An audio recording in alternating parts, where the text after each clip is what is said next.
Okay. Let me write these up here. We have 4 total talks to do.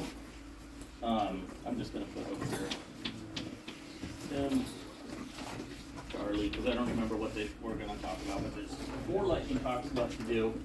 And I'm going to talk about the language steering committee real quick, and then Gene's going to give you an update on where we are with security, and then you had one more thing?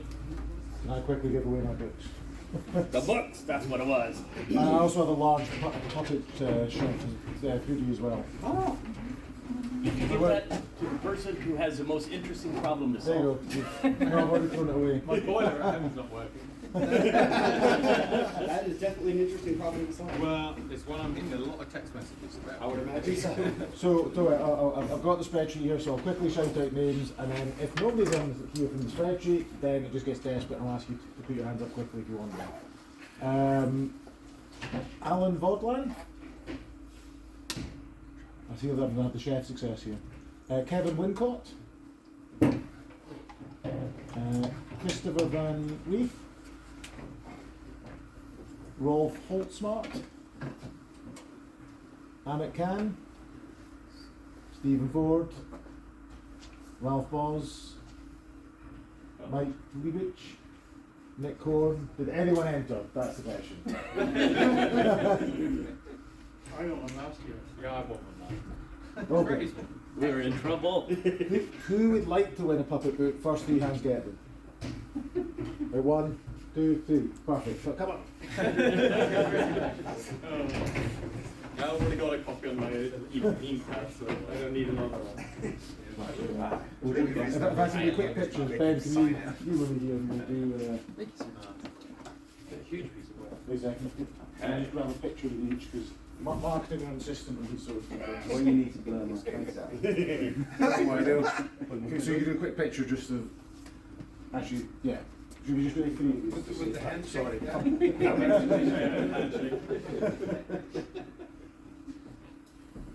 Your head's in them. That's all right. Perfect. Thank you very much. All right. Want to go in that order? Martin, Alessandro, Tim and Charlie? Let's go. Okay. Yeah, 2026, wait, 2025 just has started. Yeah, but planning needs time. I would like to propose an idea. I'm interested in your feedback. We've seen that we have recordings on day 1 and day 2. And at the moment, this is, I suppose, yours, okay? Yeah. And my idea is to have also proper recording on the puppet room itself. So the idea is to, when they order again, as the same people who do the recording in the main hall, that we get these people extended by 1 day to also do the recordings in this area so that we have the recording. That's the first thing. The second thing, I have been asked via LinkedIn, a personal message, whether this is somehow live streamed what we're doing here, or whether there even is a possibility to have a video conference for people to participate, which reminded me on one of my, let's say, early post-pandemic trainings where people were asking for hybrid trainings. Mm-hmm. So where we had people being on-site and people being remote, and it worked flawlessly. So this is just a couple of ideas that I would like to put into the room. We are happy to help and sponsor this whole thing, so it doesn't need to be done by the organizers of the event. And I'm just interested in your opinion. Does it make sense to have a hybrid session? Yes, please. Yes, please. Okay, awesome. So then we can take care on having a video conference system available. We just need to check out how we do it. When we did the training, we had this way that people were sitting in the audience. They hadn't had the camera on their laptops. They have been provided for the training session. We had one larger screen in front of the whole audience, right below the screen where we're showing the presentations. On my laptop, I had my camera on, so people were seeing 3 pictures. First, it was the camera on the television showing the room, the audience. The second one was the presentations, and the third one, which we afterwards learned we can shut it just off, was me personally sitting in front of the trainer computer. And it was nice because people were still involved, They could even raise their hand, and you could see that they're raising their hands. And it was also that people inside the room saw who else is attending from outside. So this would be just an idea on how to solve this already on a technical basis. Yeah. And the guys who were recording in here the last couple of days have said that they are already looking to try and find more people to come with them with more gear. So, and they've got actually the gear that they set up in here. All you're going to need to do to send like the program from that to a video conference is a USB cable from the little box that they had. It'll output a literal USB webcam output that you can then send. So that piece, I think there are people who are already helping with that we can continue to. We don't actually need to like grab the people from D to help. I'll connect you with the right people, and we can. I'm looking around whether Marcus is here.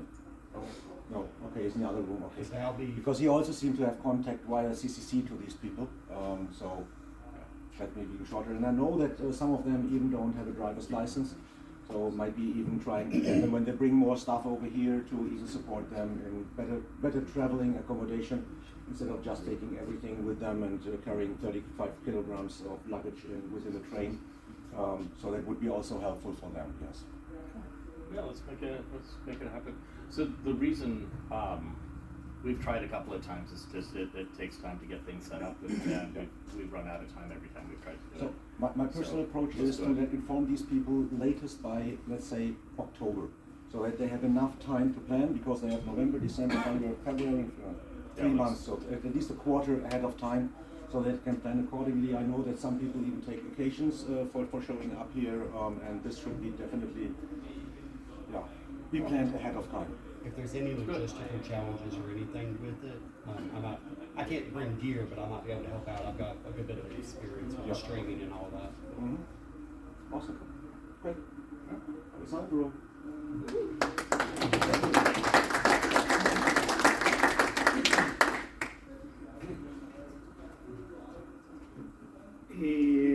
So I wanted to come back to the presentation I did yesterday to better explain some parts which maybe were not so clear given the questions which I was receiving.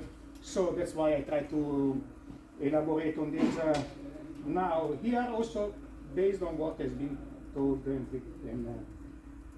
said right now, this morning, for example, which is quite interesting from my perspective.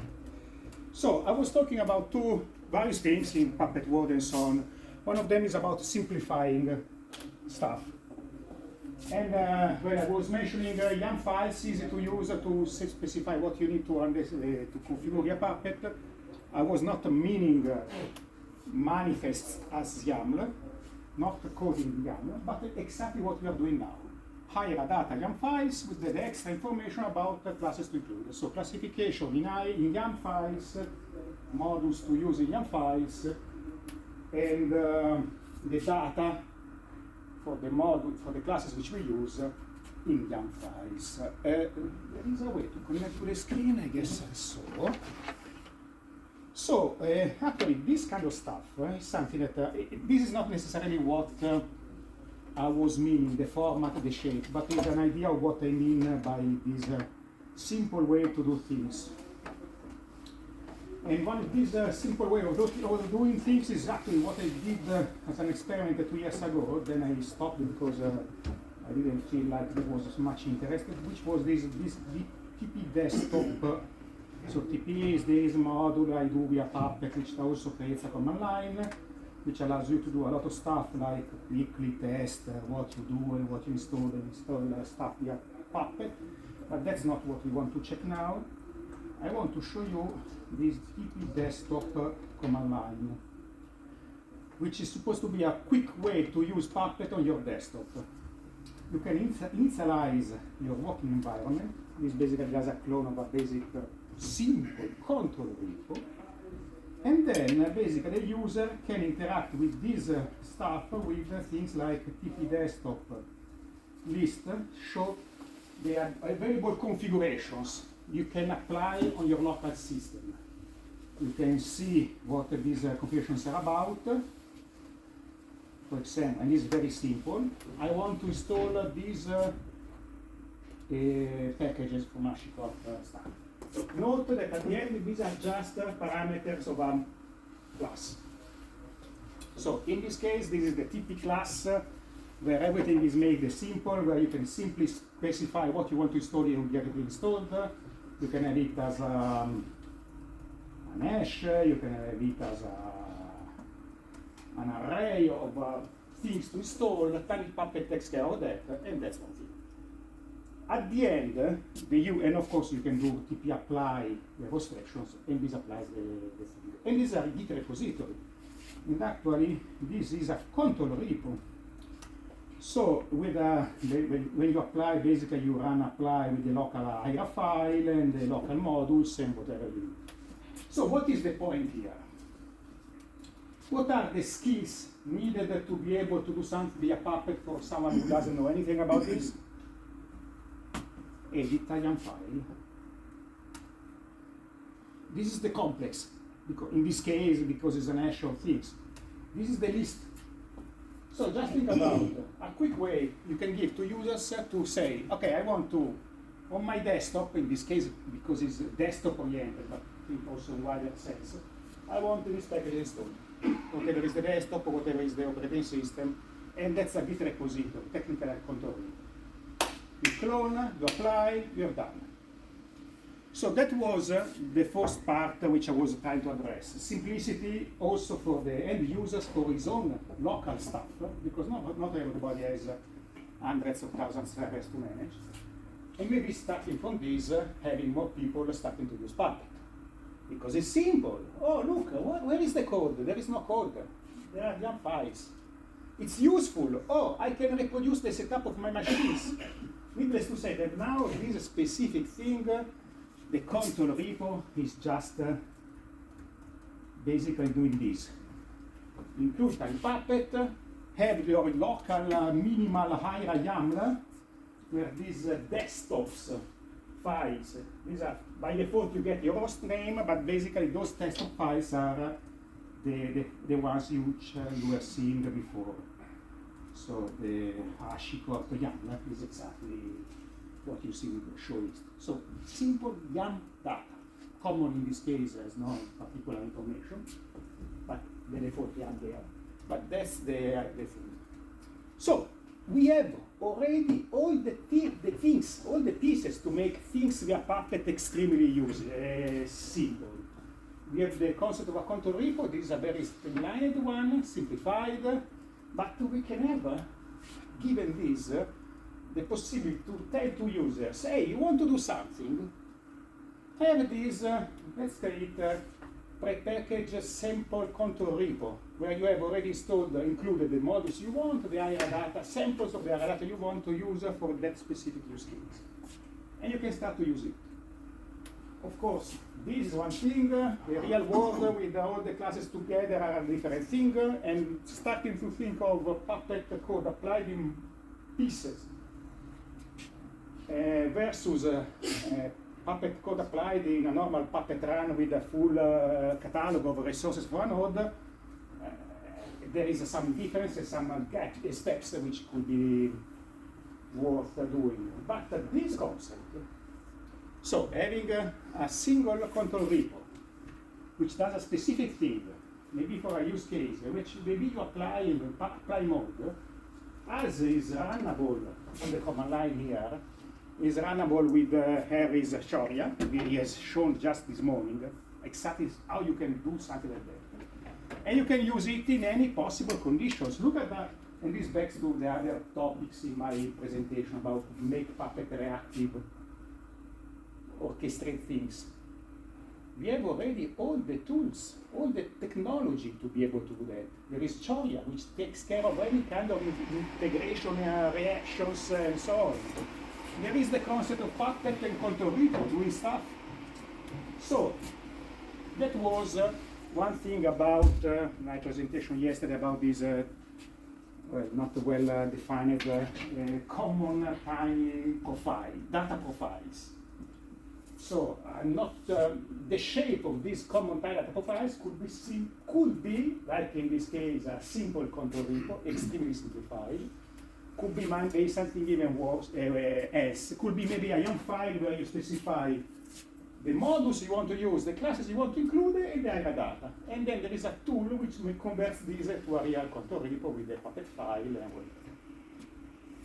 So that was my 2 cents about how to make things a bit simpler. Another topic which I raised yesterday was about, for me, it would be an imperative, great, wonderful thing. For many other people, probably is irrelevant. A common shared data, application data model. What basically, the concept is the concept of my tiny data module, which for who doesn't know it or who knows it, is basically a module which is used by tiny Puppet module, which for every application it supports, and this is the list manually done many years ago, not much updated, but basically common stuff. For every of these applications, you have a directory where you configure the data in a IRA-like way. There is an IRA YAML which actually doesn't use IRA, but IRA is everywhere. We want to use IRA also here. And the point is, the logic is the same. There is a hierarchy. We have a definition of what is the information you need to know about a package to be able to install it, configure it, test if it's running, maybe build it, maybe get information about it, any kind of information, any kind of things we can do with an application. A simple YAML file, the format of the data is an implementation detail. The concept is this information, where you have the names of the package, the paths, but also the commands to check how to validate this configuration file, the commands to use to show some information specific to Apache, the commands eventually custom to test if it's running correctly, the ports which are used by default, whatever. You write in here, it's easy to write, it's easy to let an AI generate this kind of stuff. Can be overridden according to different operating systems in a different files. So IRA-like structure. These are the specific of IRA. This data, which is currently used only by tiny Puppet module, according to me, should be a sort of shared data in the Vox Pupuli namespace, where every module potentially can use this data to manage either the application specific for that module. I do an Apache module, maybe the information about how Apache is named in different operating systems can stay in this shared place. But also, maybe I can use that for creating, I don't know, a build image module, a module which does Packer. We can do that. We can do Packer with Puppet. If we have all the information we need, we can easily build whatever kind of things with Puppet. And so maybe there could be, I don't know, a build module which uses this data or part of this data to handle and build an application on every kind of image or whatever is the operating system. So that's my second main thing which I was trying to highlight yesterday. I need actually a reply here, an answer. What to do with this shit? No, because I stopped to work on Tiny Puppet more or less 1 year ago, constantly. I have some moments where I try to do things. I have things half done in some ways in terms of specifics. The promise of the new Tiny Puppet version, which has not been released yet, but is mostly done, is install any application, every application on every operating system in every way. Via packages, via upstream packages from the provider of the repositories, compiling from source, from a tarball you download and extract, on a Docker container, on a hand chart, wherever. Technically, it's all possible, and most of this stuff is already done, implemented and working. What is missing is the data. The IRA data, or better, the tiny data, or call it as you want, to be able to handle these different things on different applications. So what I would like to start to do is generate this data on scale. and have a way to automatically test this data. So let the AA, whatever is the one we choose to generate this data. 1.5 years ago, I tried something, it was working decently with a normal GPT on ChatGPT. So a custom GPT with a few instructions, with some RAG, with the existing data, was already able to do good enough data. Of course, it's an AI, we don't trust, so we have to verify. So the next step will be mass creation of data and automated test in order to validate what data is correct or not. And that, once we have these things, or even before, there is a value in this, or not. Or it's only me thinking that a common shared application data module could be useful in the Puppet space. Think wide about application data. Application data can be whatever is related to an application. Think about everything we have around, an application on our computer, on a server, a software which runs somewhere. There's a lot of things which we can do with the software. There are full tools which are just dedicated to installing, visualizing, testing, compiling, building a software. The idea and the possibility to have a single place where you have all the data possible, usable for doing these activities. And then, on top of this, with our powerful Puppet powers, being able to do whatever we want, I guess it's a useful thing. Actually, for me, it could be a key thing in the Puppet ecosystem. Shared common data, we do of this data what we want.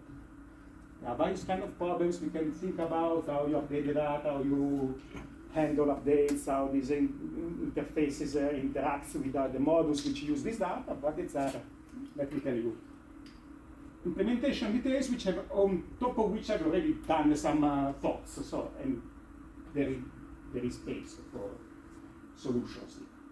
So let me know. Shall we merge this stuff and start to build on top of this a new common shared data module in the public namespace in Puppet or not? Tell me, because I need to decide what to do with this. I heard you say ChatGPT. Maybe David wants to talk about because the Perforce is going to do AI. Sorry, I'm trolling you. You are trivializing my whole points for the easy AI jokes. No, really, that's. I mean, that's my basically what I want to come back from here is understanding what to do with this stuff.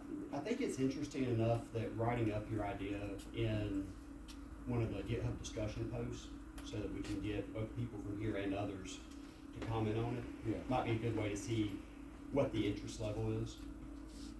For me, there's one point that it doesn't work well with the workflow. So if I want to change something on Apache, so I take the Apache module and upgrade the Apache module, and I know there is the data for Apache. So if I have some changes also in this, let's say Git repository, I have to update. Yeah. And I update also all the other programs. Yeah. Which I probably not want. So I have to patch it somewhere, and at the end, or write it somewhere, and at the end it's not usable anymore. Yeah, that's a point. So first of all, think that this starts as the application data repository for a single module. You tiny Puppet module which uses it, and basically it's already being able to do what you can do in most of the modules. That's a point. There are various things to consider. If we start from the idea that the data which is here has to be the most correct and updated possible, then many of the problems automatically solved. Because the data here, the structure of the data is somehow defined. There is a data naming, we decide what are the names, what has to be there, and that's that. Then the information can be updated, can be wrong, so the name of the path of this thing on that operating system can be wrong. My idea is that in order to avoid any kind of cross-checks, the principle is, if it's wrong, we have to fix it as soon as possible. If there are systems where this is wrong, it's up to the user to handle the update to the correct state. Yeah, But let me finish.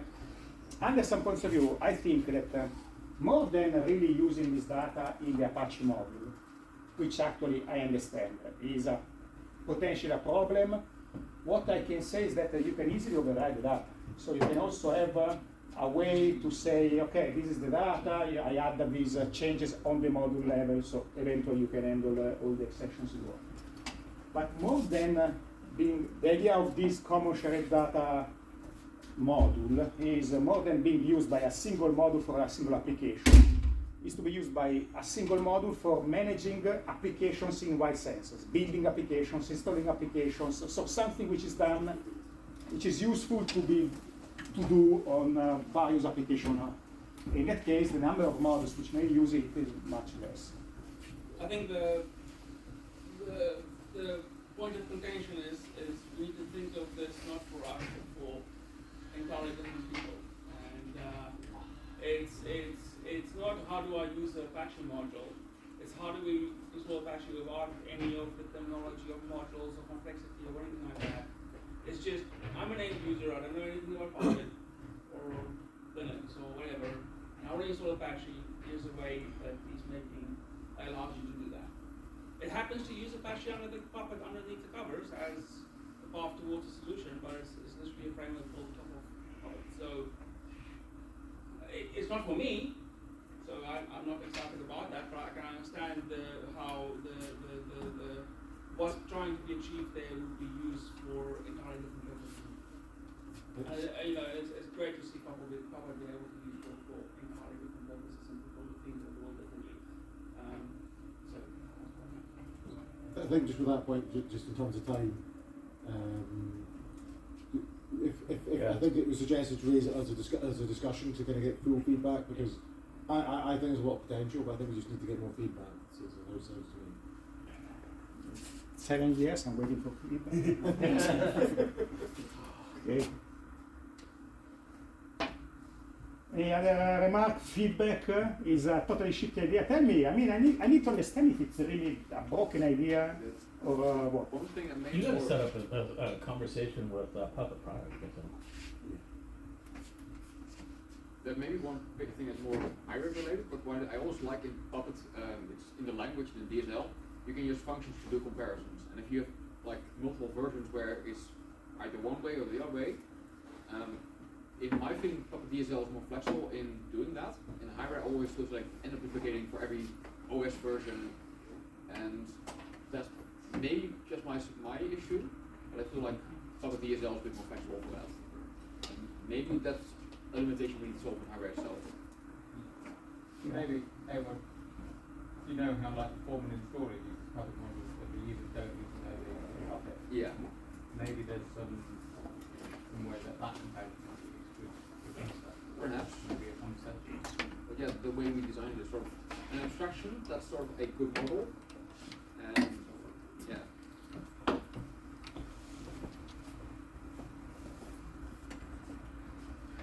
We have 2 more here, and then we'll go on to the steering committee, and that should be just enough time for us to get over to our other room.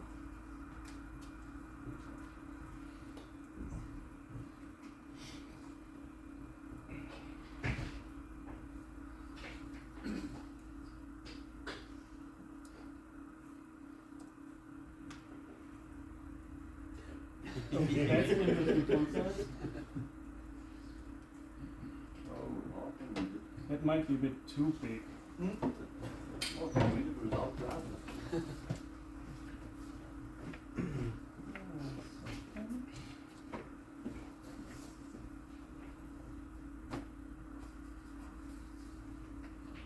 Oh well, let's try. Okay, who likes to make Puppet module releases? I like to have. Who did Puppet module releases in the past? Okay, that's more. Okay. Who likes to deal with local Ruby installations? Yeah, right. Who prefers containers locally to run Ruby stuff? A few people. Still, not everybody. So, I assume a lot of people really love to work on Puppet modules, but are not really interested in dealing with the local requirements for making module releases. So since like 1 hour, we have a new workflow within every Vox Pupuli module, which is called prepare release. And if you are within the Vox Pupuli GitHub organization, you should be able to see all the workflows that we have. This one can be started like this. Just press the button and we'll update the metadata.json to the next patch release. Afterwards, update the changelog and create a new pull request and attach the skip changelog label, and afterwards someone can review the changes. If you already know the desired new version, you can also enter the version by yourself.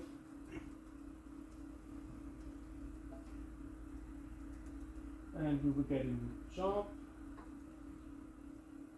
And the job has a single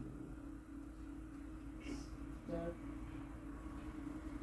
Yeah, so it will now spin up a new job, check out the main branch of the repository, install Ruby, all the usual stuff. And in the past we had like different rake tasks that people could run locally, for example the prepare changelog task. And all of this is now moved into a GitHub action with a lot of fancy output. Now it should have updated the metadata.json. Afterwards it will now update the changelog with all the merge pull requests in the meantime. And it will also check if there's a reference MD in the repository, and if that's the case, the reference MD will also be regenerated if it's updated. And if we will back and go to pull requests, there should be a new one, release, which is created by our fancy bot account. As promised, it also got the new label, and people can now check the diff and as usual review the changelog. And we have some guidelines on the voxpopuli.org website. For example, if a breaking change was merged, it will be listed in a separate section. In this case, the next release should be also a major release. So maybe you need to regenerate the whole changelog. You can just go back to the action, start it again, and then it will update the pull request. It will update, it won't get like a new one or whatever. I think it will delete the branch actually and just reopen try a it new out, pull request. just generate with forced 1.0 version and just show what happens. The way it's supposed to work, at least from reading code, is supposed to update the PR itself that's already there. So you won't lose all the discussion you had there. And will it stop you doing anything idiotic like putting in an older version than the current version? Probably not at the moment. Well, I mean, I'll try That's to well tweak it then. It's not entirely idiotic, because what if you're on current and you need to do a patch release of last major? If you release 1.0 and you need to patch 0.6.1. Usually I guess you it's do not it from more zero. requesting to master then is it? You can only have like some draft. So the action that we use in the background has an option to provide the base branch for the release. So if you would ever have like not only a main or master branch, but also like something for the past major release. Work if you've got that. The changelog generator itself is a bit buggy, It doesn't and actually, you're right. the generator that we use doesn't really support multiple supported major versions. But it's a good check through, because metadata should never go back. Like Even if you're in a branch, Yeah. it would be forwards. Oh yeah, it just updated the existing pull request Oh, cool. and just renamed the title.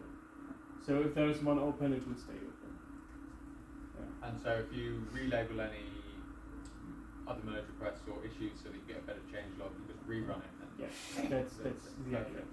The documentation for this is also updated on our website. The old break tasks are still available, and I have no intention to remove them. So if people love their local Ruby installation and prefer to run all those steps locally, like we did it in the past decade, that's still working and totally valid. And the benefit of the old implementation is that you can do this even as an outside collaborator. To start this GitHub action, you need to be a member of the Vox Pupuli GitHub organization.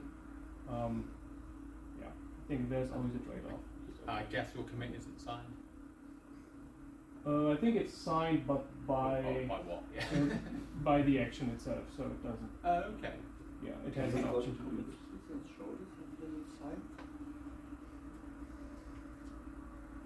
There's I think I didn't enable that option.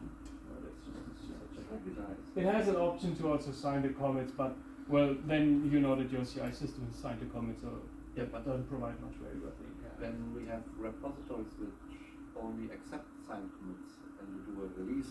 Oh, that's a valid point. Yeah, so it probably makes sense to enable the auto signing option. Yeah. Also, a bit of credit to the awesome DevX team. Some people are sitting there. Because they had this first, and like I copied a bunch of the stuff from what Purpose is doing since I don't know a year or 2, 3, 4 or something. Yeah, so You might consider copying another part. Is the on the DevX one, the version number is calculated based on how you label yours. So this is not possible at the moment because we use a different changelog generator. I considered it. And I hope that we can implement this in the future. Yeah, and right now, someone has still to review this and merge it, and afterwards run the local release reg task, which creates the git tag. And the next idea is to also make this usable via CI. So you do not have most of that's already written. Yeah. Like we used it on my team. I know the DevX team has that available as well. Yeah, they probably did too. Yeah. We did it slightly different than they did. And the long-term goal is releases through actions as well? Yes. That's the next step. Any questions? We already have most of the releases of the action anyway, because if you push a tag, it's pushed to Puppet Forge. So yes, it's just a matter of after you merge it, you need to create a tag, and that's pretty much it. Okay. Yeah. I'm not gonna lie, whenever I do releases for Vox, I go make the tag in the web interface. More often than not. Yeah. It's just easier than remembering how to tag on the command line because I do it so seldom. Does no one care for signing that? Yeah, okay. Our pipeline requires the git tag to be signed at the moment. Oh, that's right. Yeah. I forgot about that. Right, so this only helps with the creating of the merge request for the release. Yes. The actual release itself that you do is still the existing. Yes, that's still the local reg task. Yes. And that's probably the one that you want to commit on anyway, really. We'll get there. Yeah. By the way, you can see it's a release prep range, so you can just pull it as well and just change if you need anything, and then of course push it over. If So you need to could make resign a changes. commit like that or something if you wanted to, yeah. Because as you said, the changelog generator is not always so good, so if you need to work around it, it gives you at least Right. a start. All right, that was the demo. Thank you very much.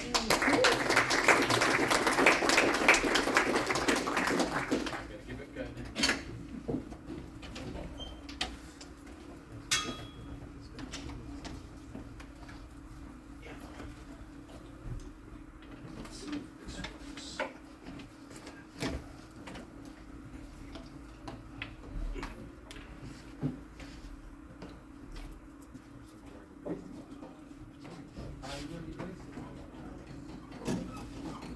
Hello. I'm going to give a very quick demo on using MITM-proxy, which stands for man-in-the-middle proxy, to peek or inspect API traffic between, in this case, Puppet services, but it's pretty widely usable for any backend service really, if it's sending API calls to this place. Just boost the text size on that a little. So MITM-proxy is a Python application, so you can install it with pip 3. It works very well on Red Hat 9, Ubuntu 22, Ubuntu 24. You get a bit older distro, you might have to play with dependencies a little bit. There's usually a distro package for Ubuntu or Apple that can also install an application. So once you get it installed, A neat trick is to just set up a quick user account for it, and you could run it as root, but having it run under its own user kind of gives you some interesting options for directing traffic to it, because you can have firewall rules that match on the username that's originating traffic, so it gives you some filter functionality. To do the interception, you're going to need to give it a key pair to work with. So if you don't know about the Puppet config print command, just run it by itself. It'll list out all the settings for Puppet, and then if you run it with a specific setting, it'll give you the value of, say, the path to the private key and the path to the certificate on the host. Puppet config set is also the inverse. If you need to quickly add something to Puppet conf, the command mode as well. So again, MITM proxy is going to need the key and the cert together in one file. Put it in the home directory, give it access to it, and then I like to run it using systemd run, which kind of puts it off in the background as kind of an ad hoc service unit. So the nice thing about systemd run is it's easy to run it as a different user. Just say, hey, UID MITM proxy. I like using it has a few commands. MITM web is going to give you an interface you can open in a browser to inspect the traffic. It also has, let's see, MITM proxy itself is more of a text user interface, kind of a cursive style.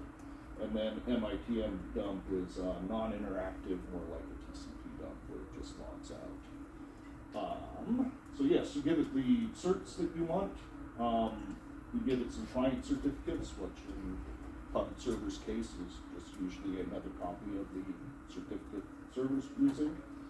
You could configure you could configure CA certificates if you want. I usually skip it because I'm just doing this in a test lab. And we put it in transparent mode, so it's not an explicit proxy because then you have to tell the application to do a HTTP connect and to explicitly go through it. So we're going to do transparent because we don't have to reconfigure the application at all. We're just going to put in a couple firewall rules to send the traffic. The listen port, this is where it's going to get the traffic it's intercepting. And then the webhost web port, this is for the UI to inspect the traffic. And there's some paranoia in the MITM proxy project upstream about DNS rebinding attacks. So when you do visit this 9080, you have to give it an IP address and not like the nice host name. It'll just give you a 403 unauthorized error if you do that. And so getting at traffic, just a matter of some quick IP tables rules. So here's some examples. And this is where having it running under its own user account is nice, because you can say, hey, I want to intercept anything coming to port 8081. Well, traffic coming out of the back of the proxy is also going to be going to port 8081. So I can say except unless it was coming from the MITM proxy user. And having it under its own user, you can then grab like Puppet agent traffic that's running its root. And so that gives you a lot of flexibility there. So I have let's see, here's an example of it running. So this is the web UI. It hasn't intercepted any traffic yet because I haven't sent it any. And this is all running on an Ubuntu. Here we go. So this is an Ubuntu 2204 node that's running, let's see, it's running PE 2023.8, just as easy as all set up for me, Puppet 8. And what I'm going to do is just take the example of grabbing Puppet server traffic here. So I'm just going to put in one firewall rule, and since this is PE instead of the Puppet user account, it's going to be the PE Puppet account. So I'll put that in, I'll run Puppet agent T, and then if I go to the UI, in a few moments we should see If the demo guys are cooperating. There we go. So we start seeing, this is all the traffic, so the Puppet agent connected, it requested a catalog, and this is everything that's coming out of the back end of Puppet server as it's assembling the catalog. So we can see there's a PuppetDB command that came off here. I think if I expanded that out, it would say something like replace facts. So this is the very first thing the Puppet server does when it gets catalog requests. It sends copy of facts to PuppetDB. And second request here to 4433, that's the PE console. So this is the external node classifier component of PE is making a request over the console for classification. And then all of these various queries here, these are actually from Puppet manifest code running the PuppetDB query function. And eventually, the last thing at the bottom, so we've got two PuppetDB requests here. This one would be storing the catalog that was just compiled, and this one would be storing the report. And this thing's kind of nice because you can click on any of these and you get something very familiar to the web inspector in a browser where you can see the request headers, what was sent in the request body, and then if there was a response. So PuppetDB's response is usually very short, just the identifier of the command that's being processed. Other things you can do with this, which is fun for debugging and troubleshooting, you can set an intercept expression. So I could put, say, this is useful for setting like a breakpoint. If I want the proxy to stop the request, not deliver it, maybe I just want to test what happens to the agent if I keep it waiting. Or you can add Python scripts to this thing to do more complicated things and actually modify the request or execute more complicated logic. But it has an expression language that you can use to match just like a PuppetDB CND API, a specific API path, if you want. And so that's the end of the demo. I'll post this gist into the Vox channel. And are there any quick questions? Does it support TCP flows as well as HTTP? Yeah, so that's a good question. So I just showed intercepting HTTP request response, and does it do things more generally like TCP dump or Wireshark? The answer is I haven't tried. So definitely the docs in the project are fairly comprehensive. So I know that the capture expressions mention things like TCP flow or DNS requests, so I think there is support for both TCP and UDP. What kind of problems have you used this to solve? Just real world use cases? Yeah, so places I use this, so oftentimes when you're dealing with a server in the back end that is involved in something that you're troubleshooting, like you may not be able to find what API requests it makes in the docs, or the docs may list all the API endpoints that it has, but it doesn't say which ones get used in which order.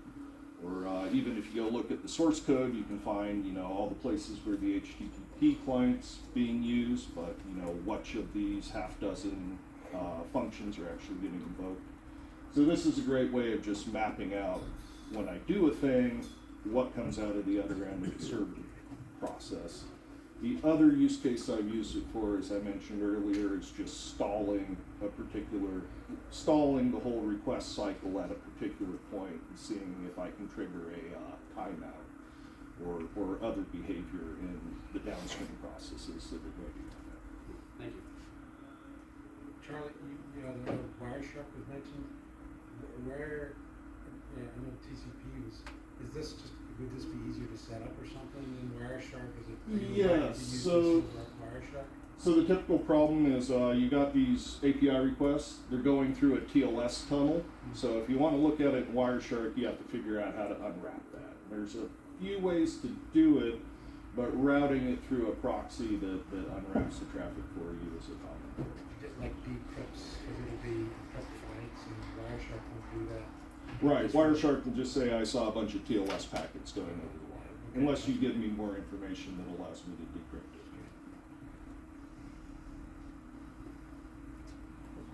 All right.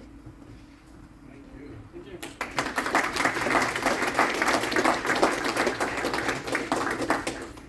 You ready to talk language, David? Was this yours, Charlie? Your Oh, bundle? yes. Can't be leaving my dog. All right. So this is obviously something that both of us are going to care about here. Get this.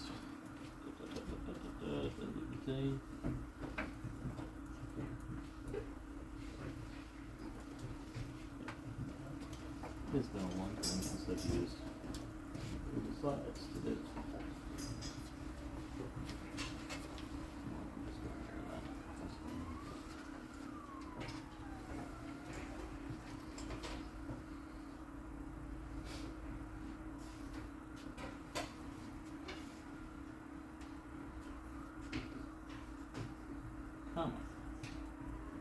There we go.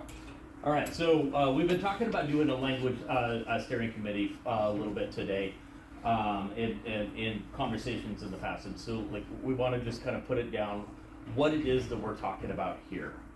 So the purpose is that if we're not directly collaborating on the exact same code base, how do we keep in sync? How do we make sure that the thing that we build stays as compatible as possible with the thing that they build, so that the modules on the Forge continue to work and everybody's life is that much better.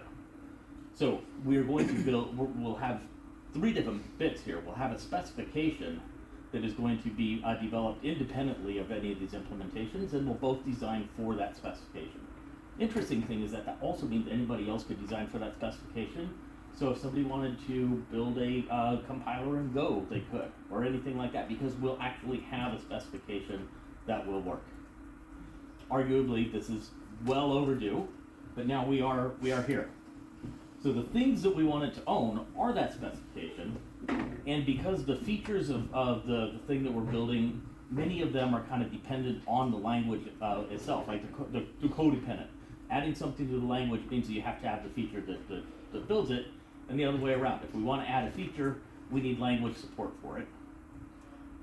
We'll also own the style guide and the best practices guide. That doesn't necessarily mean that the people on this team are the only people who are going to be editing those.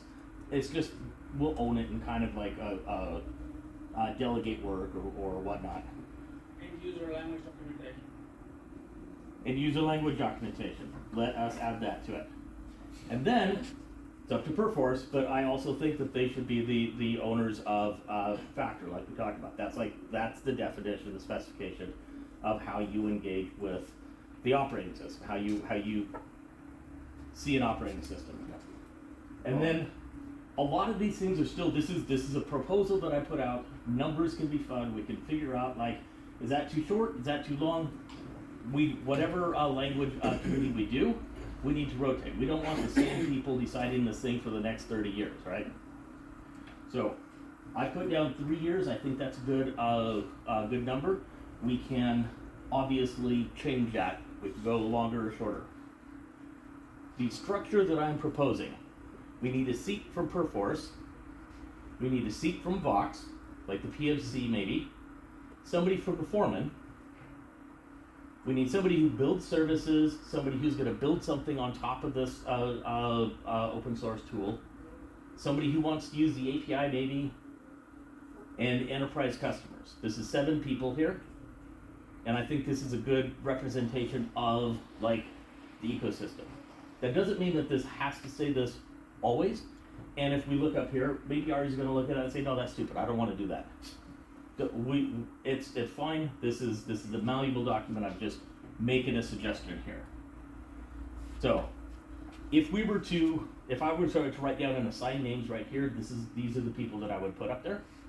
Obviously, I didn't ask everybody before. They may or may not be interested in doing this, but people like this are the ones that I'm thinking that we would have on this committee, and that's seven people there, if I counted right. Do we have any thoughts about this structure, these people? Should we run an election? Should we just nominate and then, so we can move quicker? Any thoughts right now?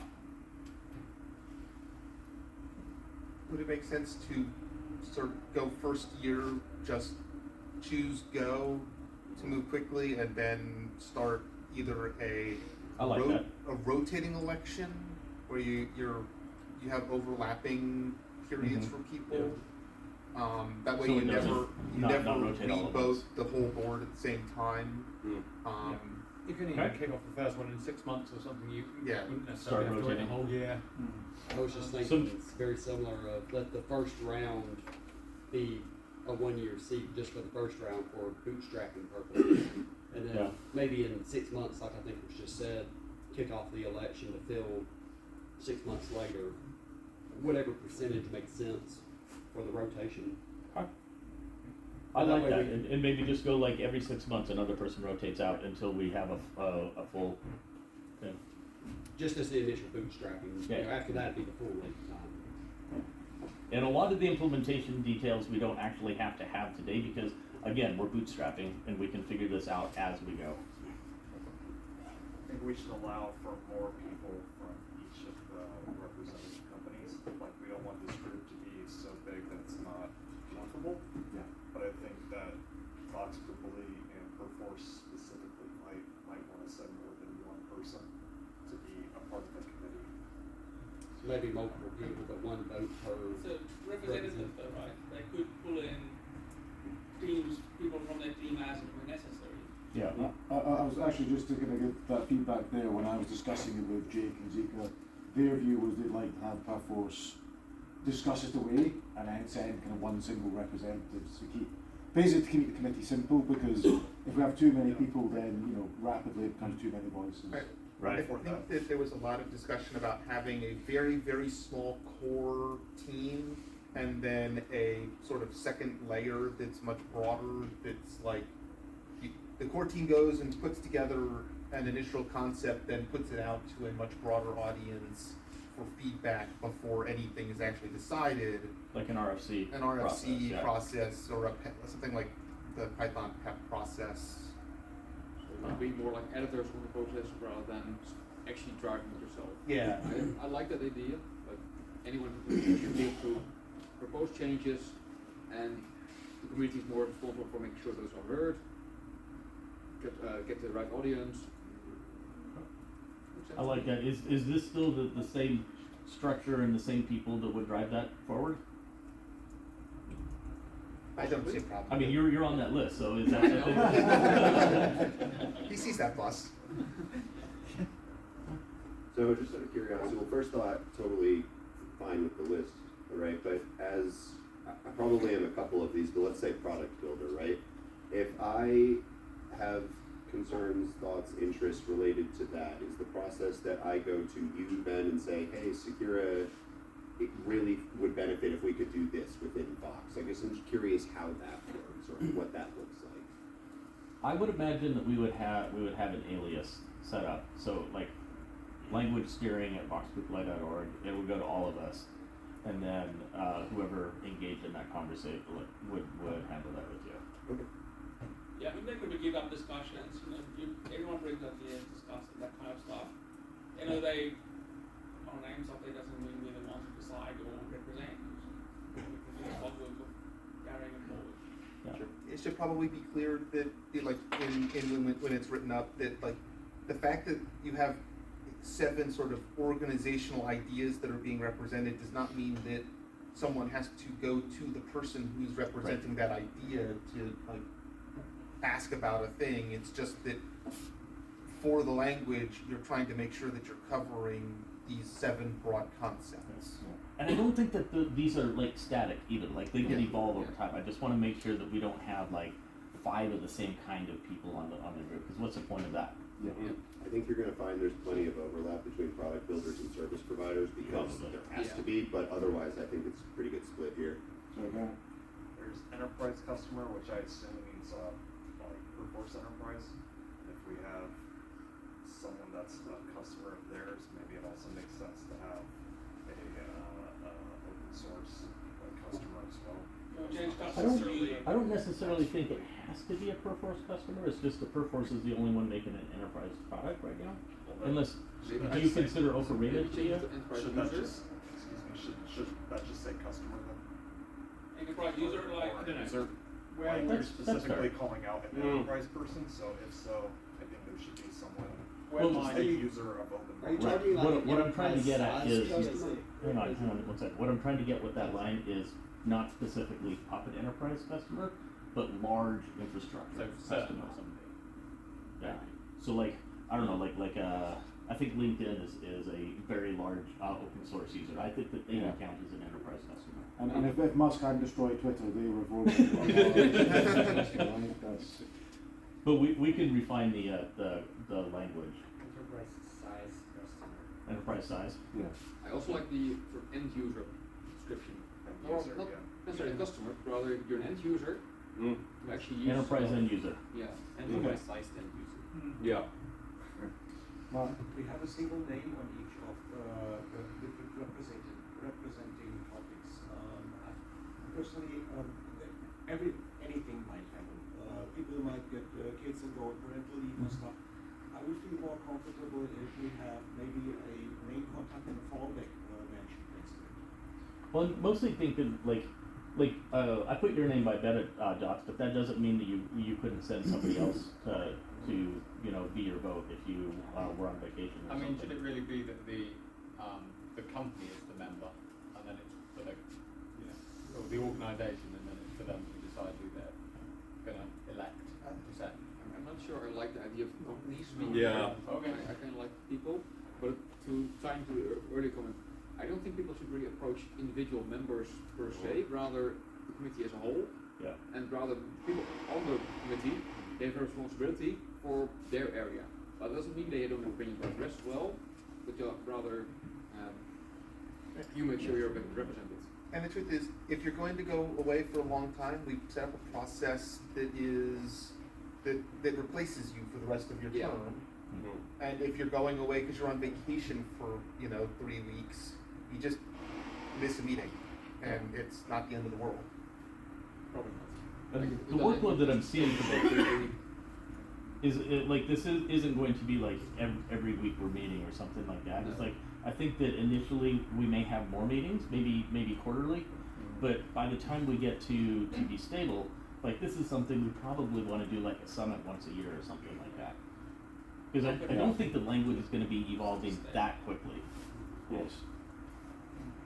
And the hope is, if there's a good process in place, there's very little that you have to do other than review a bunch of things and approve or deny them, or say like you need to do some more work on this, right? Like it hopefully isn't that Mostly you're actually mindless. coming up with the ideas, it's you're implementing ideas. And I think my big vision for this as well is that it moves away from that whole time where people were coming to me saying, hey, what's going to happen in Puppet, blah. And we're very difficultly going, oh well, we're not telling you anything till we commit to it. Whereas if you're actually seeing the live process running, then And then Henrik goes home and builds something over the weekend that just randomly shows up in the language the next day. That's the other thing that we want to avoid. Yeah, and I think that's the point of that whole balance, right? Because when it is just one organisation, you don't get a balanced view. Yeah. And I see that most of the discussion really could happen in the open, say, like a GitHub project, that the committee members have some sort of way of directing the discussion. Yes. It could be an open mailing list. It could be a GitHub discussion. I don't want this to work in private. I don't want it to be secret. Yeah. I just want to be able to make it so that we can move quickly and accomplish something. Much like PNC, somebody's got to be able to make a choice. Yeah. Do people here feel represented by Good this question. list? But does anyone feel like they're not represented in that list? I don't know if we need large non-profits or universities or something in there. But as long as the process is open, it probably doesn't actually matter. We can because those people will still be able to engage with the process. And we'll evolve too to make sure that we do stay representative. Okay. The last thing that I had was having ideas is one thing, and suggesting something is one thing. Do we also need like a technical review board to say yes, that's feasible, no, that's not feasible, this is a big job, this is a small job, or is that too much overhead? Yeah, so I don't think we need it for every little thing, but certain things that are, setting the direction. I guess one of those might have been package naming, which is not a big thing, but like one that we all kind of need to agree on. I do think we need something there. Could that just be as simple as any member of the committee looking at it and just flagging it, and that just says like this needs more discussion, and then once we have something that has to have, we can talk about what like lazy consensus the next step for it.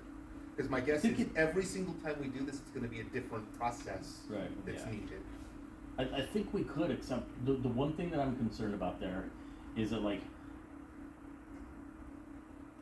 if we could have Josh Cooper, for example, notice everyone that goes through and just like raise his hand when something was bigger than we realized, I would be totally happy with what you just suggested, but I'm a little bit nervous about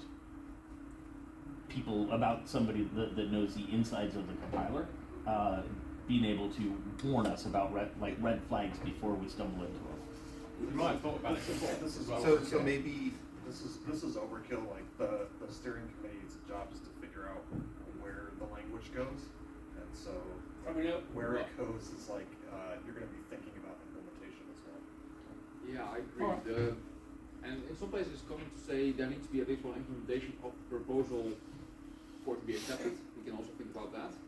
That at least it's not so theoretical, people can actually play with it. So I think more about, we want a list of criteria before we accept it. I think more important than the size of it. Okay. And it's super common for implementations to have things before they're in the official spec. Yes. So I mean, I have also written HTML. Like you mentioned Josh, we can always ask Josh, I can ask Hendrik, Hendrik lives down the road from me, they know this stuff and they can help us go, because I wouldn't look at the proposal and go, yeah, we can back and forth with the compiler. I wouldn't know. And maybe it's just it's not, as you say, it's not going to be like, we're not doing this stuff every day. So. What's difficult for you might not be difficult for another. No, I know.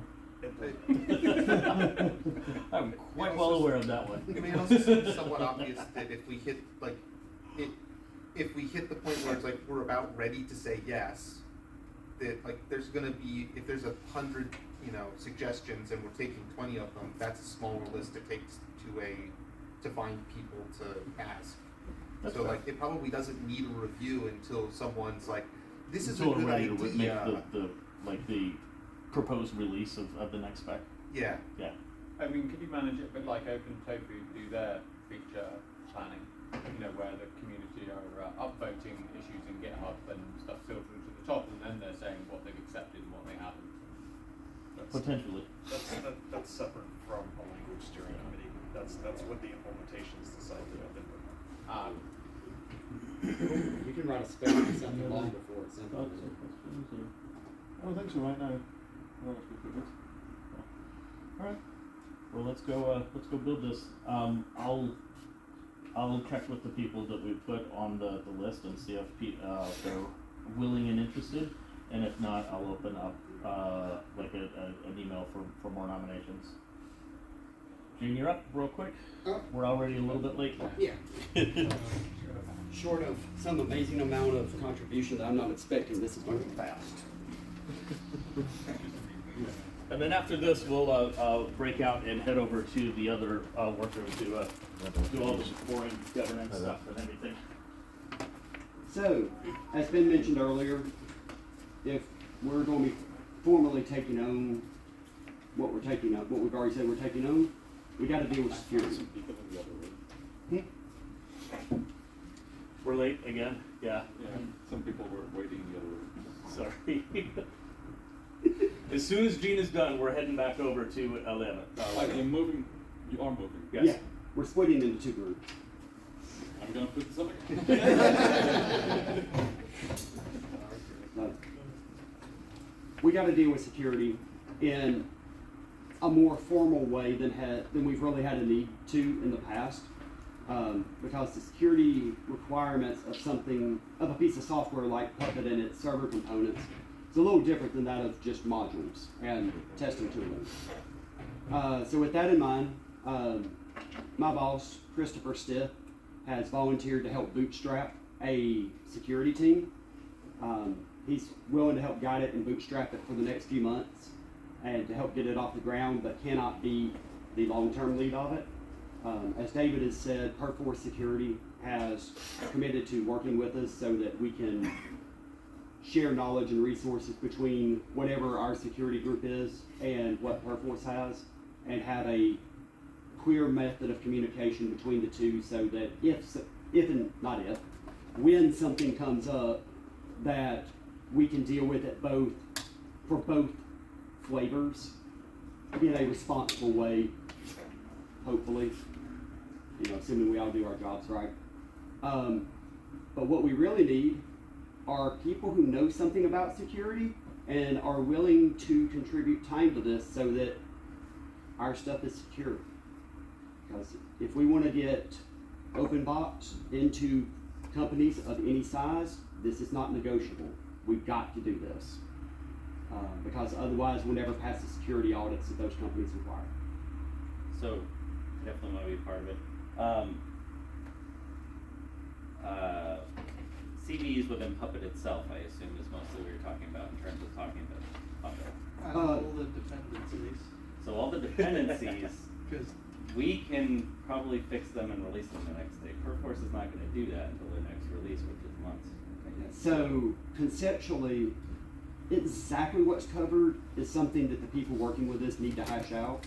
But what we're talking about is CVEs within, I'm going to use the old names so it's easier, Puppet, Puppet Server, Puppet DB, and components that go into those that we build ourselves. Where we're the ones responsible, basically software we're responsible for. If Perforce also uses that same code, then we would want to make sure and be collaborating back and forth with them. If it's only code that we're using, or it's code that they get from us, it would be in all of our best interest to do an appropriate, responsible disclosure to Perforce that we've been notified of an issue, that we're working on a patch, and here's how we plan on getting it out, and find out if they want to coordinate depending on what it is, because so many of these things are situational, how they want to handle that. So one of the things, like in the same vein, one of the things that team probably needs to do is link in with all of the security teams of the stuff that is vendored into the AIO, so that we get notification that there's a patch coming to those, so that we can coordinate releases and Puppet. And like part of me with my Debian panel thinks like why do we have to render Ruby and OpenSSL and things? Those are questions for a different day.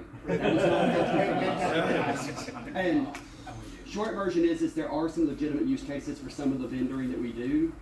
This is not the place to have that conversation, but how we communicate with Debian that we've got stuff coming out and that they may need to do something with their build process that consumes some of that would be very relevant. Yeah.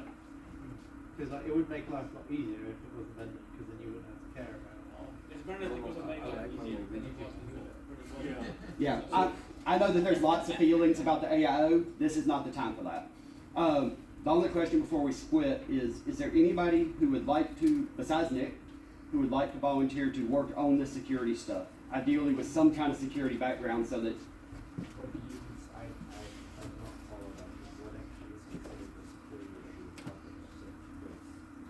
Things that get CVE stores. So yeah, but in a Puppet specific remote code execution.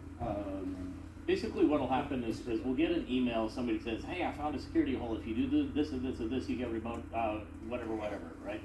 somebody has to take that, read it, evaluate it, decide whether it is actually true, test it out, see what, like when it's exploitable, when it's not exploitable, et cetera, decide if it's something that needs to be issued a CVE, and if so, do so.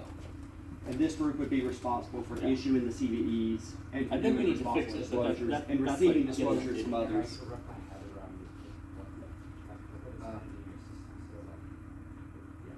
Yeah, but the software you install, that might have issues, and this is about the planning process around also. One thing that might help with some of that is remember that most of what we do with Puppet traverses HTTP interfaces, and think of all the ways you can screw up a website. You can do every one of those to Puppet if we write bad code. So, and unlike, hopefully, most websites, Puppet has root on your box. So, we screw it up in Puppet's Puppet has HTTP. root on your infrastructure. Yeah. Yeah. Can I suggest that if people want to volunteer or get involved with that they ping Gene on Slack? Yeah, I'm Gene Bean in Slack, Little Green Alien Dude. Should we set up a security at Vox? Yes, absolutely. I had one thought time back in the year. Do we need the security point of view for the language steering committee? And I don't need an also now, maybe?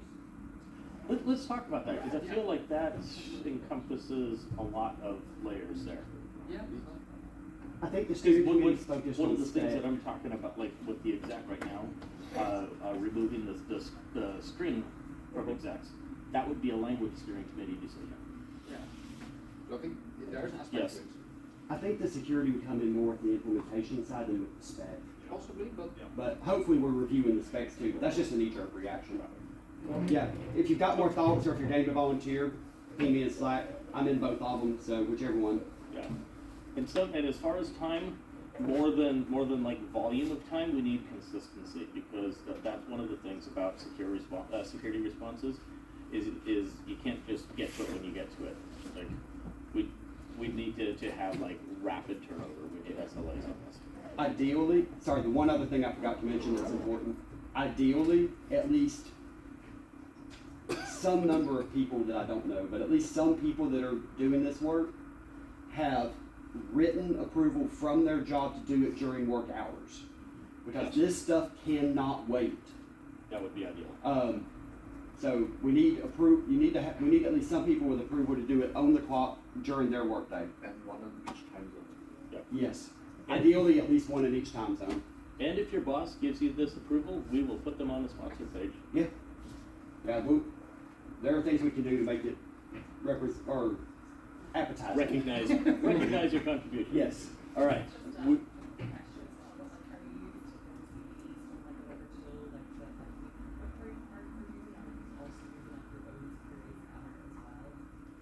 Oh. We don't have standards and all set up yet, but we would definitely take feedback on that, and I think that's where us and Perforce collaborating can come in handy. Yeah. The reporting mechanism, though, is the same one Perforce uses. Yeah, it's a standard across the industry. Okay, we are going to bounce over to the other room, 11, and over there we have a couple of different areas that we're going to break into. I'm sorry. The box, OpenVox, who's on the schedule?